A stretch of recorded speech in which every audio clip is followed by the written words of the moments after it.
Now, children, on page number 130, you can see this right to information. This part is given, so you read this part thoroughly. Uh, the right to information, that is called RTI. RTI has been included in the Article at 19 first of the Constitution. Right to information is an implied fundamental right, यानी ये दूसरे fundamental right के संग जुड़ा हुआ है. An implied fundamental right is one which is part of named fundamental right और partakes of the same basic nature and character as that fundamental right.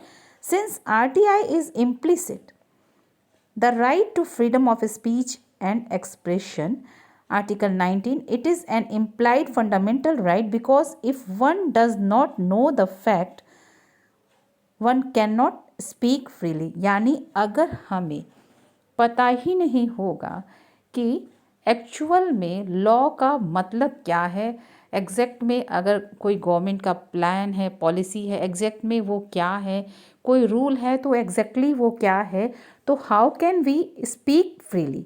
So it is given the right to information act came into force on October 12, 2005.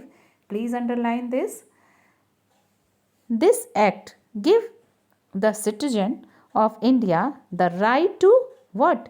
ये जो act है which came into force on 12th October 2005, उसके through हमें क्या rights मिलती हैं? Seek and receive information from the government and other public authorities. यानी ये हमारा अधिकार है कि हम गवर्नमेंट से जो है इंफॉर्मेशन मांग सकें. This is so what it is called right to information. Ask them certain questions. Take copies, including certified copies of documents. Inspect documents. Take sample of materials. Any citizen can file an application under RTI with the public information officers. Underline this, children. कोई भी citizen जो है RTI के through under RTI के अंतर्गत with the public information officers, PIO के through assistant public information officers and seek the required information. यानी कोई भी जो नॉर्मल जनरल सिटीजन है वो एक एप्लीकेशन सबमिट कर सकता है RTI के थ्रू. ये जो इसके ऑफिसर्स होते हैं public information officers, to seek required information, यानी इन्फॉर्मेशन पाने के लिए वहाँ पे एप्लीकेशन दिया जा सकता है. And it is the duty of the government and the institution to give the response for the application. Children, this is also very important part of the chapter. Many times the short answers can come from this part.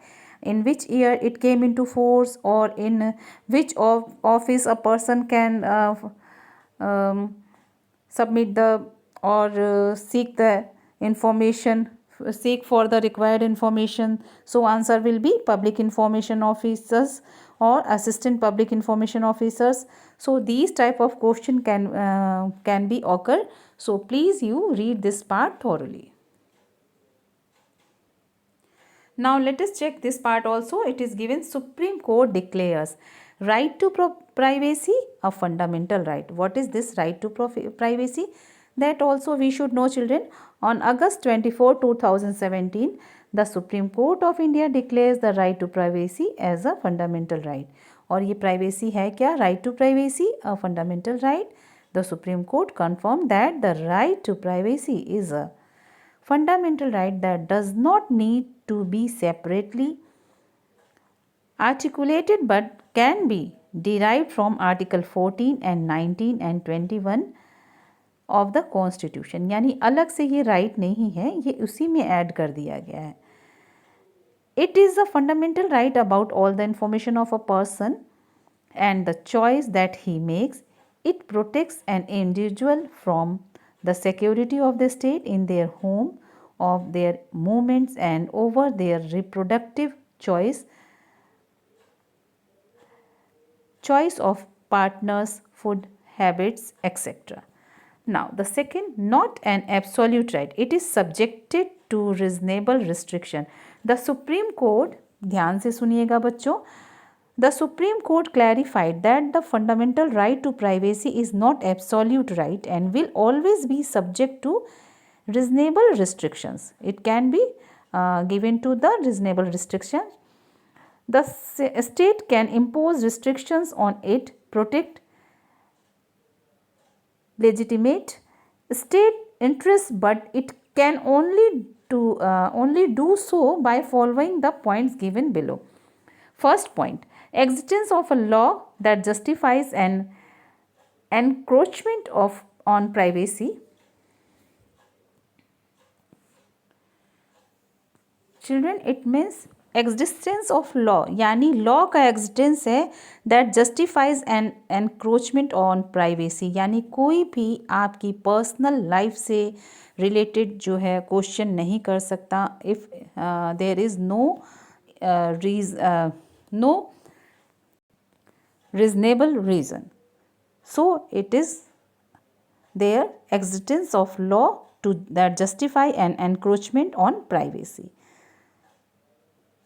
Second, a legitimate state need that ensure that the nature of this law falls within the zone of responsibleness and without arbitrary state action.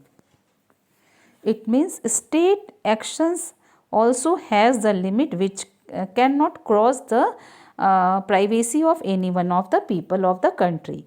Now the third, the means adopted by the state proportional to the objects and needs sought to be fulfilled by the law.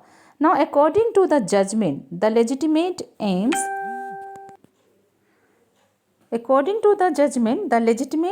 of the state should be protecting national security, preventing and investigating crime, encouraging innovation and spread of knowledge, and preventing the dissipation of social welfare benefits. Now what privacy includes in that? Preservation of personal intimacies, the sanctity of family life, marriage, procreation, home and sexual orientation, a right to be left alone, safeguards individual autonomy, protecting vital aspects of his or her life. Next, personal choices governing a way of life are intrinsic to privacy. And the last one, it recognizes plurality and diversity of our culture. So finally it is given here by the Supreme Court, declaration of Supreme Court, the people of this India having the right to keep their privacy safe.